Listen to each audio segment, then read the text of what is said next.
Hello friends, आपका स्वागत है ग्रीन क्लास में। आइए आज फिजिक्स का ऑब्जेक्टिव क्वेश्चन स्टार्ट करते हैं। जो पहला लेसन है प्रकाश का परावर्तन। इससे संबंधित ऑब्जेक्टिव क्वेश्चन देखेंगे जो हमारे एग्ज़ाम के लिए बहुत ही महत्वपूर्ण होगा। आइए स्टार्ट करते हैं। फर्स्ट क्वेश्चन है, ईंट क्या होता है? ईंट क्या होता है? तो ईंट पारदर्शी पदार्थ होता है या अपारदर्शी होता है? तो ईंट में आर पार दिखाई नहीं देता है तो अपारदर्शी पदार्थ होगा, यानी ऑप्शन बी होगा। जिसमें आर पार दिखाई देगा वह होगा पारदर्शी। जैसे शीशा है वो क्या होता है? पारदर्शी होता है। सेकंड क्वेश्चन है, आँखों से जो देखा जाता है उसे क्या कहते हैं? तो आँख से जो देखा जाता है उसे कहते हैं दीप्त प्रदीप्त, दीप्त या प्रदीप्त। जिसे हम आँखों से देख लेंगे वो होगा दीप्त। जैसे मोमबत्ती है तो मोमबत्ती को देख लेते हैं हम, तो ये है दीप्त। और जो पत्थर है उसे भी देख लेते हैं, वो है अदीप्त। यानी हम दोनों का देखते हैं, दीप्त अदीप्त, यानी ऑप्शन सी होगा। गोलीय दर्पण की फोकस दूरी और वक्रता त्रिज्या में क्या रिलेशन है? तो गोलीय दर्पण की फोकस दूरी, जैसे एफ बराबर क्या होता है? r/2 होता है। तो जो फोकस दूरी पूछा है वो क्या होती है? तो वक्रता त्रिज्या के आधी होती है, तो ऑप्शन ए होगा। आवर्धित काल्पनिक प्रतिबिंब किस में बनता है? तो आवर्धित और बड़ा काल्पनिक प्रतिबिंब पूछेगा तो हम टिक मारेंगे, केवल ये अवतल दर्पण में ही बनता है। ये कहाँ बनता है? तो यहाँ पे अवतल दर्पण है, यहाँ पे एफ है, यहाँ पे आर है। जब यहाँ पे किसी वस्तु को रखते हैं तो इसका प्रतिबिंब इसके पीछे बहुत बड़ा दिखाई देता है, बनता है, तो वही आवर्धित कहलाता है। तो ऑप्शन ए होगा, यानी केवल अवतल दर्पण बनता है। नेक्स्ट क्वेश्चन है, समतल दर्पण पर अगर 60 डिग्री का कोण पर कोई किरण आ रही है, ये समतल दर्पण है, इस पर कोई किरण 60 डिग्री का आ रही है, यहाँ पर 60 डिग्री कोण बना रही है, तो आपतन कोण क्या होगा? यहाँ पे 30 डिग्री होगा, क्योंकि यहाँ पे 90 डिग्री कोण बनता है। तो यहाँ पे पूछा है परावर्तन कोण की क्या होगा, तो हम तो जानते हैं आपतन कोण परावर्तन कोण के बराबर होता है, तो यहाँ पर भी क्या 30 होगा, तो ऑप्शन क्या होगा? बी। नेक्स्ट क्वेश्चन है, यदि किसी वस्तु को एक दर्पण के सामने रखने पर प्रतिबिंब सीधा बने और उल्टा बने तो किस में ये सब होता है? तो सामने रखेंगे तो सीधा बनेगा, नज़दीक रखेंगे तो सीधा बनेगा, और दूर रखेंगे तो उल्टा बनेगा। ऐसा होता है केवल अवतल दर्पण में। अवतल दर्पण में उल्टा सीधा दोनों प्रतिबिंब बनता है, आभासी और वास्तविक दोनों बनता है, तो इसलिए ऑप्शन बी होगा। साइड मिरर के रूप में किसका उपयोग करते हैं? ये बाइक होती है, बाइक के बगल में यहाँ पे एक शीशा होता है जो पीछे की गाड़ी को देखने के लिए यूज होता है, उसी को साइड मिरर कहते हैं। तो इसमें किसका उपयोग होता है? तो उत्तल दर्पण का उपयोग होता है, क्योंकि उत्तल दर्पण का गुण होता है वह प्रतिबिंब को छोटा दिखाता है। उत्तल दर्पण का गुण है प्रतिबिंब को क्या करता है? छोटा दिखाता है, यानी बड़े बड़े गाड़ियों को छोटा दिखाता है उत्तल दर्पण, इसलिए ऑप्शन यहाँ पे ए होगा। नेक्स्ट क्वेश्चन है, सोलर कुकर में किसका उपयोग किया जाता है? तो सोलर कुकर जो होता है तो यहाँ पे लगा होता है अवतल दर्पण। यहाँ पे क्या लगा होता है? अवतल दर्पण। यहाँ पे अवतल दर्पण लगा होता है, यहाँ से सूर्य की किरणें आती है और रिफ्लेक्स होकर सोलर कुकर में जाती है, तो यहाँ पे अवतल दर्पण लगा होता है, तो ऑप्शन ए होगा। गोलीय दर्पण में दूरियों को सदा किसके सापेक्ष नापा जाता है? तो जो गोलीय दर्पण होता है तो यहाँ पे क्या होता है? ध्रुव होता है। क्या होता है? ध्रुव। यहीं से दूरियाँ मापी जाती है, तो ध्रुव के सापेक्ष मापा जाता है, तो ऑप्शन ए होगा। फिर कह रहा है नेक्स्ट क्वेश्चन, अनंत पर किसी वस्तु का प्रतिबिंब अवतल दर्पण के फोकस पर हो तो आवर्धन कैसा होगा? तो अगर हम अवतल दर्पण यहाँ पे ले लेते हैं, अवतल दर्पण, तो यहाँ पे कोई अनंत पर कोई वस्तु है तो इसका प्रतिबिंब फोकस पर बनता है यानी एफ पर बनता है। तो हम जानते हैं m बराबर होता है H2/H1। तो यहाँ पे तो H2 जीरो हो जाएगा क्योंकि फोकस पर बहुत छोटा सा प्रतिबिंब बन रहा है।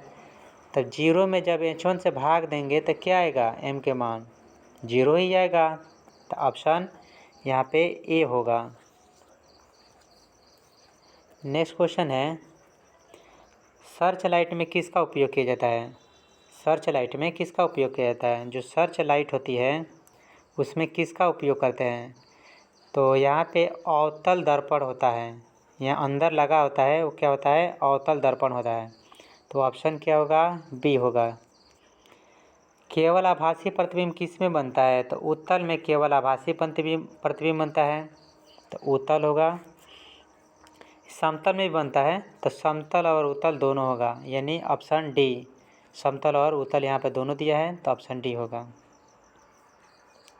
नेक्स्ट क्वेश्चन है, समतल दर्पण में प्रतिबिंब कैसा होता है। तो समतल दर्पण में जो प्रतिबिंब होता है तो वो सीधा होता है और आभासी होता है।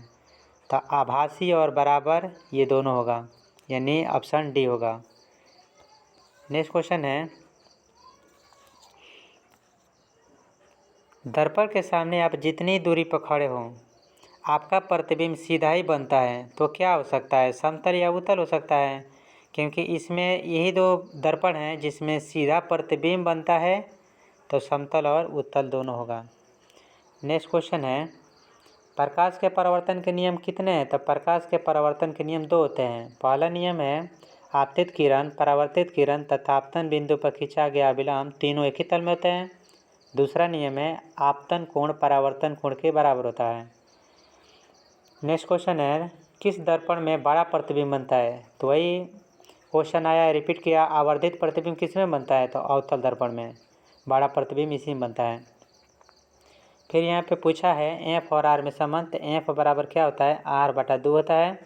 वही 2 यहाँ पे चला जाएगा तो 2f बराबर क्या हो सकता है, r हो सकता है। 2f बराबर क्या हो सकता है, r हो सकता है। तो यहाँ पे क्या दिया है, 2f बराबर r नहीं दिया है, यहाँ पे r/2 दिया होगा, यानी f बराबर r/2 ऑप्शन सी में है। परावर्तन के नियम कौन है, तो आपतन कोण परावर्तन कोण के बराबर होता है, ऑप्शन ए में लिखा है तो ऑप्शन ए होगा। हवा में प्रकाश की चाल क्या होती है, तो 3 × 10⁸ मीटर प्रति सेकंड होती है तो ऑप्शन ए है, ऑप्शन ए होगा। प्रकाश तरंग क्या है, तो एक चुंबकीय तरंग होता है, यानी ऑप्शन बी होगा। गोलीय दर्पण की सीमा रेखा का व्यास क्या कहलाता है। जो यहाँ पे दर्पण होता है तो उसका जो है व्यास है तो वह क्या कहलाता है, यहाँ पे एफ होता है, यहाँ पे क्या होता है, आर होता है। यहाँ से यहाँ तक की दूरी को क्या कहते हैं, तो वक्रता त्रिज्या कहते हैं। यहाँ से यहाँ तक की दूरी की क्या कहते हैं, वक्रता त्रिज्या, यानी ऑप्शन बी होगा। नेक्स्ट क्वेश्चन है, जो दांत वाले डॉक्टर होते हैं वो मरीजों को देखने के लिए दांतों को बड़ा बड़ा देखने के लिए किसका उपयोग करते हैं। तो बड़ा प्रतिबिंब किस में बनता है, तो बड़ा प्रतिबिंब बनता है केवल अवतल दर्पण में। या हजामत बनाने के लिए भी अवतल दर्पण का उपयोग होता है। दाढ़ी बनाने के लिए इसी का उपयोग होता है क्योंकि बड़ा बड़ा दिखना रहता है हमको। या दांत के मरीजों को देखने के लिए अवतल दर्पण का उपयोग डॉक्टर करते हैं तो अवतल दर्पण होगा। वही साइड मिरर का आएगा तो उत्तल होगा, क्योंकि साइड मिरर में हमको छोटा छोटा प्रतिबिंब देखने के मिलता है तो उत्तल दर्पण का यूज करते हैं। वही बड़ा दिखने के लिए प्रतिबिंब को अवतल दर्पण का उपयोग करते हैं। तो दांत को हमको बड़ा बड़ा दिखना है तो अवतल दर्पण का वो उपयोग करेंगे। किसी बिंब का प्रतिबिंब आवर्धन ऋणात्मक हो तो उसका प्रतिबिंब कैसा होगा। जब m के मान माइनस में होगा यानी ऋणात्मक होगा, जब m के मान क्या होगा, m के मान यहाँ पे माइनस में दिया रहेगा तो इसका मतलब क्या है, वो प्रतिबिंब उल्टा बनेगा, यानी वास्तविक एवं उल्टा दोनों होगा। नेक्स्ट क्वेश्चन है, फोकस दूरी क्या होगा जिसका त्रिज्या आपको दिया है 32। त्रिज्या क्या दिया है हमको 32, यानी r बराबर दिया है यहाँ पे 32 दिया है तो एफ बराबर क्या होगा, तो हम तो जानते हैं एफ बराबर होता है r/2, यानी r में 2 से भाग दे देंगे तो 32 में 2 से भाग देंगे तो क्या होगा 16 होगा, यानी 16 हो जाएगा। तो यहाँ पे उत्तल दर्पण है तो उत्तल दर्पण को प्लस में लिखा जाता है, यानी ऑप्शन सी होगा। उत्तल दर्पण की जो फोकस दूरी होती है धनात्मक होती है, पॉजिटिव होती है, तो प्लस सी होगा। कह रहे कार्तीय चिन्ह परिपाटी के अनुसार दर्पण के सामने बीम की दूरी कैसी होती है। तो यहाँ पे जो दर्पण है इसके सामने जो हम ये दूरी लेते हैं, यहाँ पे कोई वस्तु है इसके सामने जो हम दूरी लेते हैं वो होता है u बराबर, मैंने जो भी दूरी लेते हैं तो -15 -20 ऐसे लेते हैं, ऋणात्मक लेते हैं माइनस में लेते हैं तो ये ऋणात्मक होगा, यानी ऑप्शन बी। किस दर्पण की फोकस दूरी धनात्मक होती है, तो ये अवतल दर्पण है इसकी फोकस दूरी ऋणात्मक होती है, तो उत्तल दर्पण की फोकस दूरी क्या होगी धनात्मक होगी, तो ऑप्शन बी होगा। उत्तल दर्पण के सामने एक वस्तु को कहाँ रखा जाए कि इसकी प्रतिबिंब की प्रकृति कैसी होगी। तो उत्तल दर्पण में हम जानते हैं जो भी प्रतिबिंब बनता है आभासी बनता है, तो आभासी काल्पनिक, यानी ऑप्शन ए होगा। यहाँ पे कौन सा दर्पण आमतौर पर वाहनों के पीछे देखने के लिए यूज होता है, तो वो भी बोले हैं उत्तल दर्पण, क्योंकि इसमें प्रतिबिंब छोटा छोटा बनता है, बड़े बड़े गाड़ियों को छोटा छोटा दिखाता है, तो हम उत्तल दर्पण का यूज करेंगे। नेक्स्ट क्वेश्चन है, किसी दर्पण के सामने किसी भी दूरी पर वस्तु का प्रतिबिंब सीधा प्रतीत होता है तो वह दर्पण क्या होगा।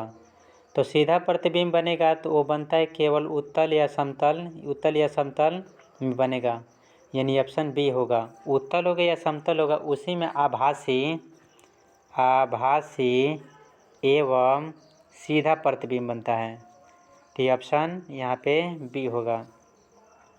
नेक्स्ट क्वेश्चन है, अग्रदीप में जो सर्च लाइट होते हैं वो अग्रदीप में किसका यूज किया जाता है, तो वही अवतल दर्पण का यूज किया जाता है। अग्रदीप में गाड़ियों के हेडलाइट में जो हेडलाइट होती है इसमें क्या होता है, तो यहाँ पे इसमें होता है क्या, यहाँ पे अग्रदीप होता है जो उसमें कौन से दर्पण होते हैं, ये हेडलाइट है, इसमें जो होता है वो कौन सा होता है, तो अवतल होता है, तो यहाँ पे अवतल होगा। इसी टाइप का होता है जो अग्रदीप यानी सर्च लाइट, तो ऑप्शन ए होगा। प्रकाश की किरणें कैसे गमन करती हैं, तो प्रकाश की किरणें सीधी गमन करती है, ऐसे गमन करती है, यानी सीधी होगा, ऑप्शन ए। दाढ़ी बनाने में किसका यूज किया जाता है, तो दाढ़ी बनाने में बालों को बड़े बड़े देखने के लिए किया जाता है, तो यानी अवतल दर्पण।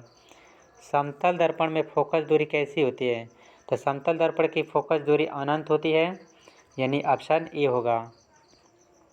अवतल दर्पण के सामने वस्तु को कहाँ रखा जाए ताकि प्रतिबिंब उल्टा समान आकार का बने। जब समान आकार बोला है तो समान आकार का प्रतिबिंब एक ही जगह बनता है, वो केवल बनता है वक्रता केंद्र पर। जैसे यहाँ पे होता है अवतल दर्पण, यहाँ पे एफ होता है, यहाँ पे आर होता है, तो यहीं पर जब हम वस्तु को रखते हैं तो इसका प्रतिबिंब सीधे नीचे की ओर बनता है, उसी के बराबर बनता है, तो वक्रता केंद्र होगा। नेक्स्ट क्वेश्चन है, उत्तल दर्पण से बना काल्पनिक प्रतिबिंब, जब काल्पनिक प्रतिबिंब बना है तो काल्पनिक प्रतिबिंब कैसा होता है, सीधा होता है, बड़ा होता है, यानी ऑप्शन यहाँ पे ए होगा। गोलीय दर्पण की फोकस दूरी एफ बराबर आपको दिया है 20, तो आर बराबर क्या होगा 40, क्योंकि हम जानते हैं एफ बराबर 2f बराबर आर होता है, यानी एफ का दुगुना होता है, तो एफ यहाँ पे 20 है तो इसका दुगुना क्या होगा 40 होगा। तो यहाँ पे गोलीय दर्पण पूछा है कैसा होगा, तो ये तो यहाँ पे त्रिज्या नहीं पूछा है, गोलीय दर्पण पूछा है कैसा होगा। जब प्लस है तब प्लस किस में होता है, फोकस दूरी किसका प्लस होता है, तो वही उत्तल दर्पण का फोकस जो दूरी होता है वो प्लस होता है, तो क्या हो जाएगा यहाँ पे उत्तल दर्पण, ऑप्शन ए हो जाएगा। नेक्स्ट क्वेश्चन है, अवतल दर्पण की जो फोकस दूरी होती है वो क्या होती है, तो अवतल दर्पण की फोकस दूरी होती है ऋणात्मक होती है, तो ऑप्शन यहाँ पे ए होगा। यहाँ पे क्या है अवतल दर्पण है, तो यहाँ पे जो फोकस दूरी होती है यहाँ पे आर होता है, तो इधर की जो भी दूरियाँ होती है वो ऋणात्मक होती है माइनस में, तो अवतल दर्पण में फोकस दूरी ऋणात्मक होगा, त्रिज्या भी ऋणात्मक होगा। यहाँ पे एफ और आर में संबंध पूछा है, एफ और आर में संबंध क्या होता है, एफ और आर में एफ बराबर होता है r/2 या r बराबर होता है एफ 2f होता है। तो r बराबर यहाँ पर 2f दिया है तो ऑप्शन यहाँ पे बी होगा। नेक्स्ट क्वेश्चन है, दर्पण का सूत्र पूछा है। तो दर्पण का होता है 1/f बराबर 1/v प्लस 1/u।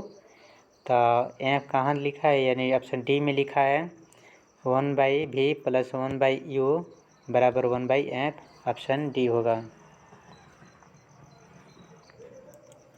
यदि आपको वीडियो ये पसंद आती है तो इस वीडियो को लाइक तथा शेयर करें तथा बेल आइकन घंटी को दबाएं। ऐसे ही और नए वीडियो के लिए हमारे चैनल को सब्सक्राइब करें, जिससे नए नए वीडियो आप तक पहुंच सकें। धन्यवाद आप सभी को।